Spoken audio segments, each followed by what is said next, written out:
My agent in LA called me up and he said, I just got off the phone with Lorenzo de Bonaventura, who's one of our illustrious producers. And he'd got in touch direct and said, listen, I'm a big fan of Ray's and I want to offer him the part of Firefly, one of the lead bad guys in the movie. And would he be interested to do it? Is it something he would like to do? So I said, yeah, absolutely.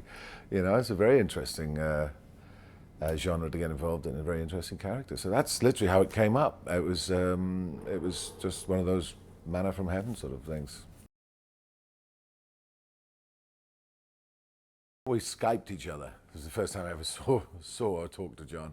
And my initial impression was, you know, his enthusiasm was just so infectious. His grasp of what his vision was for the piece, what he wanted to do with it, was just electric. He's an ex-Joe himself, so he's full trained ninjas, all that sort of stuff. But he was ordnance sort of bomb explosive expert. And he went rogue, basically. He went mercenary, went rogue, joined Cobra, better money, sexier costumes, sexier outfits, less of the whole military garb thing. And he could have a lot more fun with it, and he certainly has fun blowing things up. So he's able to invent all sorts of weapons of mass destruction. So, you know, but he has all that back training as well, and you know, which he brings with a bit more of a laconic approach rather than a straight up military DNA. He sort of is a bit more of a maverick. There's something much more, in a sense, dangerous about the deep south and that whole aspect of Firefly. And he said, you know, and even the fireflies that he develops, these small flying machines that are ultimately bombs themselves, but there's a beauty to them. There's an enchantment to them. And it's that lazy, laconic, sultry sort of, you know, firefly. Is, you know, making more things go boom by 9 a.m. than most people do all day. And there's a rhythm to it. It's almost like a sing-songy element, which is contrasted with, because he does his talking with his bombs, with his explosive devices, with his weapon systems, you know? So he doesn't have to go around shouting, hoo-ha, I'm gonna blow you up. No, none of that stuff. He just say, yeah, I'll blow you up, maybe. Well, he has an amazing motorbike. Actually, he has a few of them because they're a weapon. It's a weapon. Basically, the bike itself has got rocket launchers on. It's got 4 MP5 sort of machine guns, whatever. And but the bike itself, was he attacks one of the main buildings, a prison, as he says. You know, I busted out 8 prisons, only broke into 1.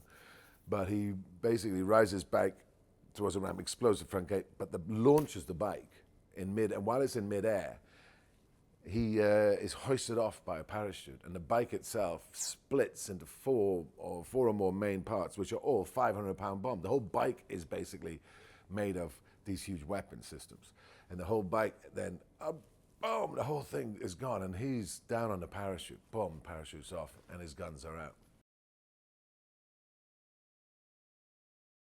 The name Firefly is these delicate little light-emitting creatures and that. And then there's me, and I'm like, you know, 6'4" and blah, blah, blah, up against Roadblock. And Roadblock, you look at Roadblock, it's kind of like the immovable object meets the unstoppable force.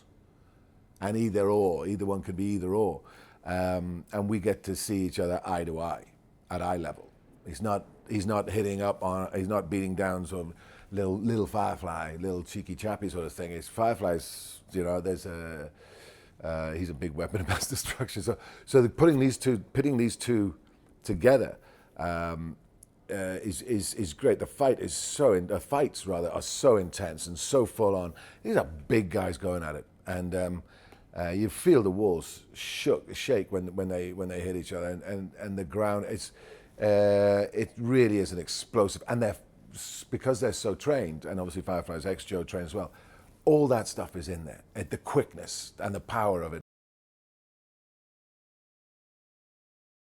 Because we're all martial art trained in that, rather than having just, it's close order combat, hand-to-hand combat, but we've both got guns. So every time he's going for a shot, it's being blocked and blocked and blocked and blocked and blocked, but the shots are ringing off. Or it's in your face, up tight, and a lot of movement. If we pull it off, it's going to be a spectacular fight scene. He's been great to be around. He's a great presence on set, and very open. He's got that killer smile, of course. Yeah, I was going to try and beat him good looking, but I didn't manage. So, but he's just, he's up for a joke, up for a laugh, and obviously in night shoots, you get to that sort of 4, 5 o'clock in the morning, and you know what I mean. You know you've still got another hour or two left. And he's there, he's on it, he's down, he's never moaning, he's there, and he's pumped, he's ready, ready with a smile, ready with a giggle, ready with a, and he's been great to work with, really good to work with, completely approachable. One thing about fighting with Dwayne is that even, the fight is such a rehearsed piece and all the moves, because you do it again and again and again. Even when he blocks, he puts it up and you're swinging him. It's like hitting an iron bar. The man is just, he is literally made of rock. It's just, and I was saying, I'm hitting you. And I'm the one walking away going, I don't want to hit him again because it hurts me when I hit him. But he's great as well. He's quick and he's on it, and he's got the acting chops as well. So it's been a real great experience to get involved with him. The movie itself has this G.I.Joe Cobra world, is the landscape that we're in, and the stakes, the high stakes and everything. And yet with every character, and this is what John Chu brings, with every character you connect so clearly and so in such an emotive way that you're in there, you're in the movie with them, and it does matter who gets hurt, who doesn't get hurt, who gets killed, who doesn't get, and that way you've got an emotional connection with the characters, you've got an emotional connection with the landscape, with the world you're in, and hopefully it's going to be a great ride, and people are going to be, really entertained by this and get it, and walk away thinking, yeah, that was something special.